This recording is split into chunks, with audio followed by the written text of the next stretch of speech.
নমস্কার, আমি স্নিগ্ধা। আপনাদের সকলকে স্বাগত জানাই গল্পের ঝালমুড়িতে। আশা করি সকলে খুব ভালো আছেন। আজকে আপনাদের শোনাচ্ছি বিভূতিভূষণ বন্দ্যোপাধ্যায়ের লেখা একটি গল্প, বড় বাঘদিনী।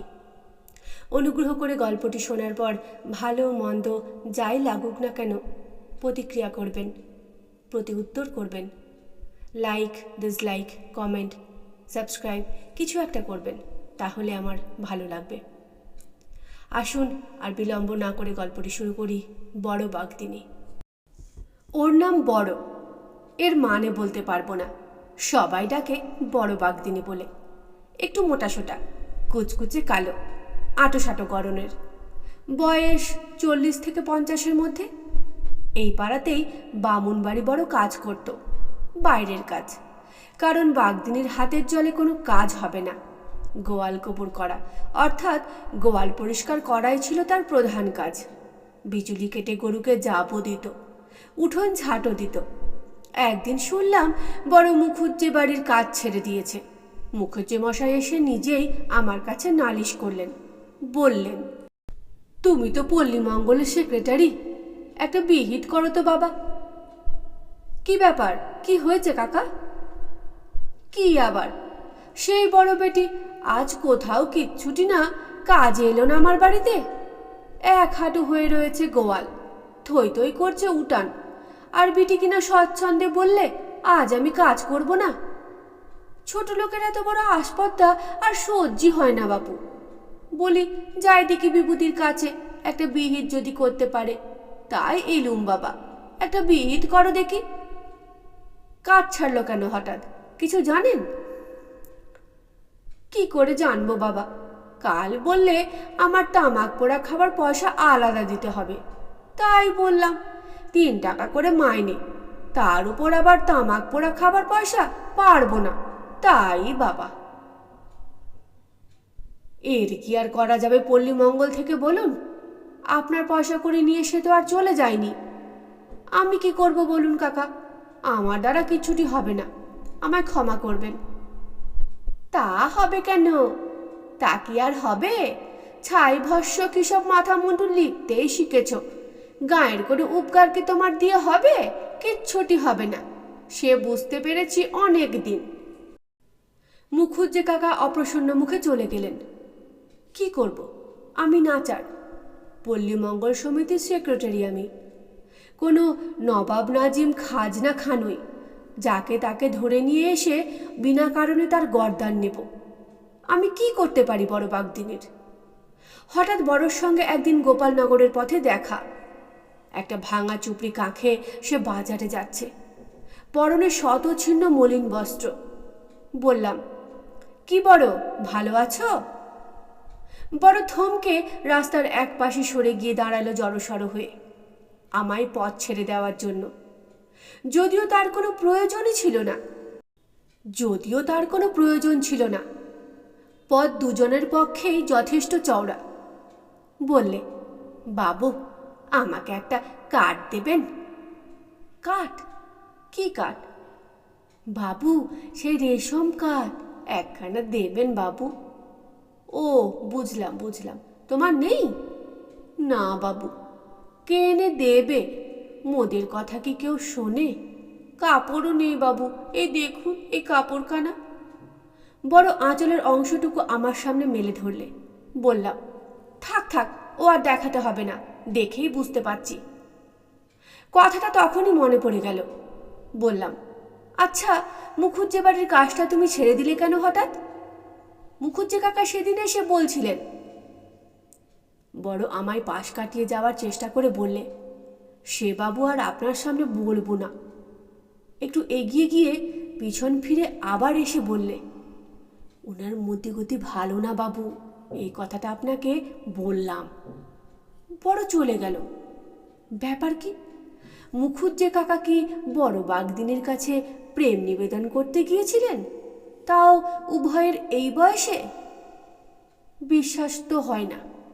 তা মরুগে, পরের ব্যাপারে অত মাথা ঘামানোর কি দরকার? পৌষ মাসের প্রথমেই ভীষণ শীত পড়ল। একদিন রাত 10টার পর ও পাড়ার হাজারি ঘোষের বাড়ি থেকে ভগবত কথা শুনে ফিরছি। এমন সময় পায়ে চলা মাটির পথের ধারে একখানা কুড়ে ঘরের দাওয়ায় কে শুয়ে আছে দেখে সামনে থমকে দাঁড়ালাম। এ পাড়ায় আমার যাতায়াত খুবই কম, তার ওপর বহুকাল গ্রামে না থাকার দরুন কোনটা কার বাড়ি চিনি নে। এগিয়ে গিয়ে বললাম, শুয়ে কে? কে? বাবু আসুন, কোণে গিয়েছিলেন এত রাত্রি? আমি বড়। ও, এই তোমার বাড়ি নাকি? হ্যাঁ বাবু, এরে কি আর বাড়ি বলে? ওই কোনো রকমে আছি মাথা গুঁজে। গরিব লোকের আবার বাড়ি আর ঘর, আপনিও যেমন। সত্যি অবাক হয়ে গেলাম। কেউ বললে বিশ্বাস করবে না, ছোট্ট একখানা 4 চালা ঘর। ঘরের পেছন দিকে দেওয়াল নেই, কঞ্চির বেড়া আর চাঁচ কিছুই নেই, একেবারে ফাঁকা। সামনের যে দেওয়ায় বড় বাগিনী এতক্ষণ শুয়েছিল তার দুদিকে নোনার পাতার বেড়া, কিন্তু সামনের দিকে একদম ফাঁকা। এ ভীষণ শীতে এই খোলা দেওয়ায় কি একখানা গায়ে দিয়ে শুয়ে আছে। ঘরের মধ্যেও যেন কে একটা শুয়ে রয়েছে মেঝেতে। বললাম, ঘরেও কে? ও মোর ছেলে তেনো। ওরে চেনেন না? না, তোমার ছেলে আছে তাই জানি নে। কত বড়? তা বাবু 70-এর মুখে ছাই দিয়ে বড় সড়ো হয়েছে। কত তা কি মোরা জানি? এই পাড়ারই রাখাল, সবারই গরু চড়াই বাবু। বেশ বেশ। এইবার আমার নজরে পড়ল বড় যেখানা গায়ে দিয়েছিল সেই কাপড়খানার দিকে। থলের চট বলেই মনে হওয়াতে জিজ্ঞেস করলাম, গায়ে দিয়েছ ওটা কি? এখানা কম্বল বাবু। কিরকম কম্বল? আর বছর বনগা থেকে এনে ডাক্তারবাবু বিলি করলেন, এর মধ্যে তুলো পোড়া। 5খানা মোদের গায়ে বিলি হয়েল, গভর্নমেন্ট থেকে নাকি বিলি হয়েল। কি জানি বাবু, আপনারাই জানেন, মোরা কি আর খবর রাখি বলুন? দিলে একখানা, নিলাম। তা বাবু একখানা কাপড় পাবো না? মুচলাবে বেরোবার উপায় নেই বাবু, একখানা কাপড় কাটটাতে দিন বাবু। গ্রামের লোকে কি করে জীবন কাটায় ভালো করে দেখিনি কোনোদিনও। আজ একে দেখে তা বুঝলাম। এই শীতে একখানা থলের চট গায়ে দিয়ে বাইরে শুয়ে আছে। তার কালি নিউমোনিয়া যদি হয় এবছরের এই ভীষণ শীতে, তবে কোনো ডাক্তার কোনো ওষুধ দিয়ে তাকে সুস্থ করে তুলতে পারবে? দিন কতক পরে গ্রামে বাঘের উপদ্রব হলো। প্রতি বৎসরই শীতকালে বাঘের উপদ্রব হয় এই অঞ্চলে। লোকের গোয়াল থেকে গরু বাছুর নেয়, রাত্রি চড়া গরু তার পরের দিনের আলো হয়তো আর দেখে না। এবছর উপদ্রবটা একটু বেশি বাড়াবাড়ি দেখা গেল। দিন দুপুরে দক্ষিণ মাঠের বেগুনের ক্ষেতে কি নয়ালি দিঘির পাড়ের জঙ্গলে চুয়াডাঙ্গার রাস্তার অসত্য গাছের তলায় বাঘকে শুয়ে থাকতে দেখেছে কিছু পথচলতি চাষি। ফুটফুটে জ্যোৎস্না রাতে ইছামতির ধারের বাঁশবনের পথ দিয়ে শীতের জেলে মাছ ধরে নিয়ে তেঁতুলতলার ঘাট থেকে বাড়ি ফিরছে। মস্ত বড় বাঘ রাস্তা জুড়ে শুয়ে আছে, জনপ্রাণী নেই তেঁতুলতলার ঘাটের পথে। এদিকে বাঘও নড়ে না। শীতে জেলের ন যৌজ ন তস্থ অবস্থা। তারপর বাঘটা হঠাৎ লাফ দিয়ে পাশের ঝোপে কেন পালিয়ে চলে গেল সেই জানে। একদিন তো আমারই বাড়ির পেছনের বাঁশবনে সন্ধ্যা রাতে ফেউ ডাকতে শুরু করলো। হাট থেকে ফিরবার পথে বড় বাঘদিনের ঘরের পাশ দিয়ে এলাম ওকে বাঘের কথাটা বলে দিয়ে সতর্ক করে দেবার জন্যে। জ্যোৎস্না উঠেছে সন্ধ্যার অল্প পরেই, তেমনই শীতও পড়েছে। বড় দেখি দাওয়ায় শুয়ে রয়েছে, মাথার কাছে একটু করে ঘুঁটের আগুন, একেবারে লেপ মুড়ি দিয়ে শুয়ে আছে। কি বড়, এত সকালে শুয়ে পড়েছ যে? বাবু আসুন, বড় জ্বর এল দুপুরবেলা, আজ আর হাটে যেতে পারিনি, চটখানা মুড়ি দিয়ে শুয়ে পড়েছি বাবু। তোমাকে এলাম একবার সাবধান করে দিতে, বাইরে এরকম শোয়া ঠিক নয়।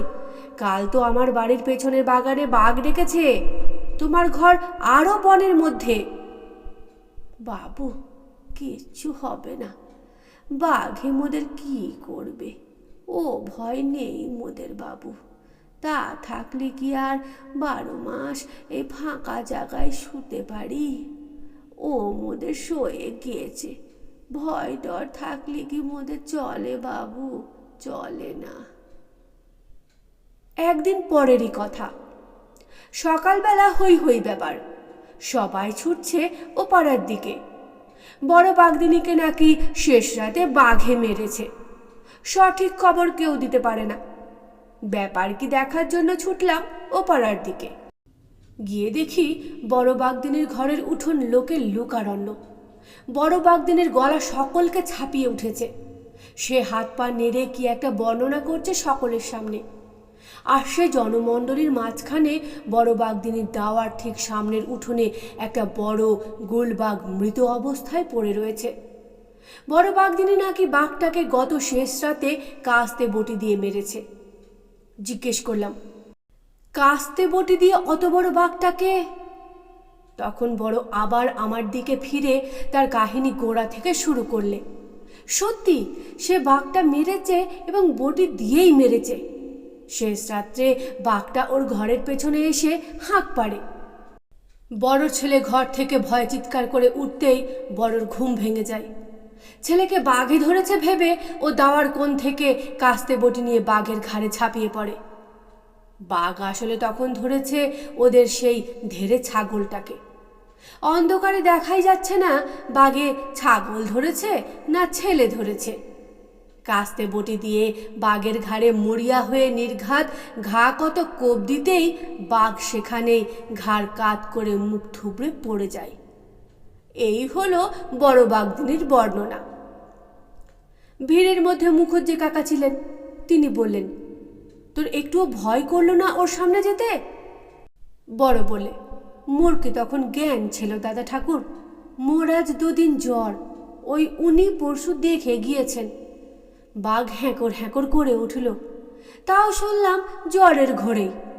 মোর ছেলে চিৎকার করে উঠল, তাও শুনলাম জ্বরের ঘোরেই। জ্বরের ঘোরেই ভাবলাম মোর ছেলেটাকে বাঘে ধরেছে। তক্ষুনি কাস্তে বটি কোণ থেকে তুলে নিয়ে ছুটে গিয়ে ঝাঁপিয়ে পড়েছি। মোর তখন জ্ঞান গম্ভীর নেই গো দাদা ঠাকুর। ছেলেকে বাঘে খাবে আর মুই বসে বসে দেখব? মোর পরাণ যাই যাক, আমার পোলা বেঁচে থাক। বাঘ আসলে মোর ওই ধাড়ি ছাগল ডারে ধরেছে তখন। মুই কি অন্ধকারে চোখই দেখতে পাচ্ছি কিছু? মুই ভাবলাম মোর খোকারে ধরেছে। ক্রমে ভিড় আরো বাড়তে লাগলো দেখে আসবার উপক্রম করছি। অমন সময় বড় বলে, বাবু একটা কথা। মোর কাপড় একেবারে ফালা ফালা হয়ে গিয়েছে বাঘের সঙ্গে হরযুদ্ধ করতে গিয়ে। এ পরে আছি কলুবাড়ির মনদিদির থানখানা। সকালে একটু চেয়ে এনেছি মোর ছেলেকে দিয়ে।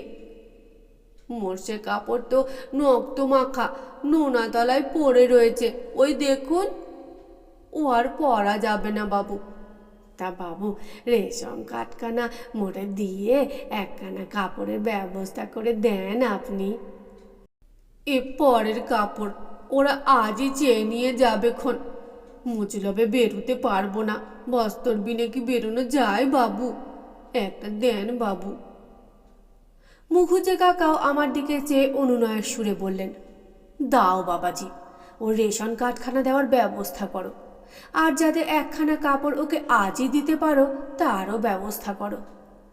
ওর মোটে কাপড় নেই, যাতে হয় বাবাজি, তুমি করলেই হবে। দেখো বাবাজি দেখো। মুখুজ্জে কাকা আমার হাত দুটো ধরেন আর কি। আমি অবাক দৃষ্টিতে মুখুজ্জে কাকার দিকেই তাকিয়ে থাকি। ধন্যবাদ গল্পটি শোনার জন্য। ভালো লাগলে অনুগ্রহ করে লাইক, কমেন্ট, শেয়ার ও সাবস্ক্রাইব করে আমার পাশে থাকবেন। আবার আসবো অন্য গল্প নিয়ে। ততক্ষণ সকলেই ভালো থাকবেন।